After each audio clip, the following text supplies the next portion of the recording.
Folks, in Arizona, Superior Court Judge Kelly Johnson lifted a decades-old injunction that blocked a near-total ban on abortion. So, the law, which was written before Arizona even became a state, bans nearly all abortions except if the woman's life is in jeopardy. Joining us now to discuss what this means for the abortion battle in the state, Arizona Congressman Andy Biggs. Congressman, do you support allowing this law to go into effect? And what would the political consequences be if it does? Well, I think that the law is going to go into effect. The Attorney General has already said that is the state of the law in Arizona after the lifting of the injunction. There is a conflicting law that was passed by the state legislature, but it was based on the pre-Dobbs Roe v. Wade case. So either way, Planned Parenthood is appealing this. They didn't quite get what they wanted, but the reality is you've got the more recent law based on the Roe v. Wade case, and then you have the original law that was the state of play in Arizona for over 100 years prior to Roe v. Wade. So I think the AG is right on this. That's the state of the law currently, but I have no doubt that it's going to be clarified when the state legislature comes back into session. Yeah, and Congressman, while we have you with us, we do want to touch on the ongoing border crisis. Of course, it has been a major problem for Arizona. And just this weekend, the Phoenix Police Department seized a record-breaking 1 million fentanyl pills. Last week, they seized 142,000 pills and 1 pound of meth. How is the border crisis impacting your home area and fellow Arizonians? Well, let's start right there with the fentanyl crisis. It is massive. And right now, what most people need to understand is DEA has said of the pills that they're seizing, about 42% of them have a lethal dose of fentanyl in them. So it's a killer that's out there. It's a poisoning, a chemical poisoning. And so that's massive. Then you have the drain on services. So we have one hospital in one of the border cities just in the first 6 months.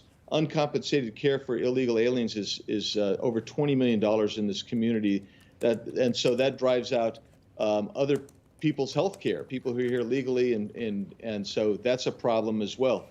So law enforcement is at their wits' end.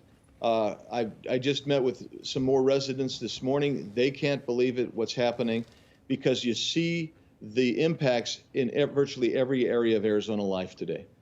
Again, before we leave you, President Biden welcomed the Atlanta Braves for their World Series win. This was yesterday. I wanted to get your take on Press Secretary Karine Jean-Pierre, what she said about the team's name. The president hosting the Atlanta Braves today.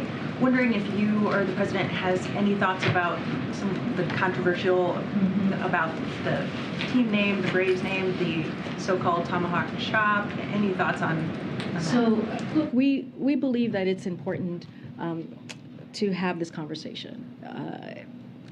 And Native American and indigenous voices, they should be at the center of this conversation.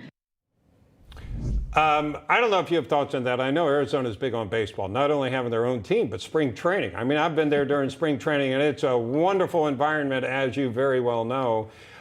Is this the kind of thing we should be worried about?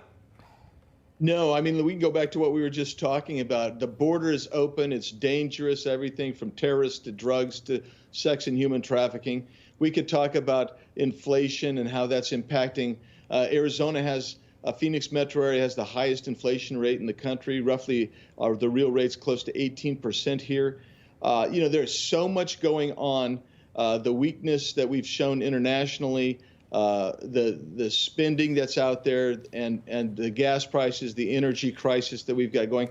Look, let's face the reality. You can dance around on that type of thing that what's a baseball team's names. Or you can get down to brass tacks and say, let's solve the energy, inflation, high crime rates, and the border crisis. And we're not seeing that out of this administration. All right. So Congressman Andy Biggs talking about priorities. Thanks so much for joining us. Yeah, by the way, when he says they have the highest inflation there, they almost always are at the top of the Case-Shiller home price index because it's been going up so fast in recent years. Everybody's moving there, I guess. I guess so. That's the good part. No crooked establishment. None of that twisting the truth. No talking down to me. Don't tell me how to think. Don't tell me how to think. Don't tell me how to think. I trust Newsmax. Newsmax. They don't tell me how to think. They let me decide. Newsmax. real news For real people.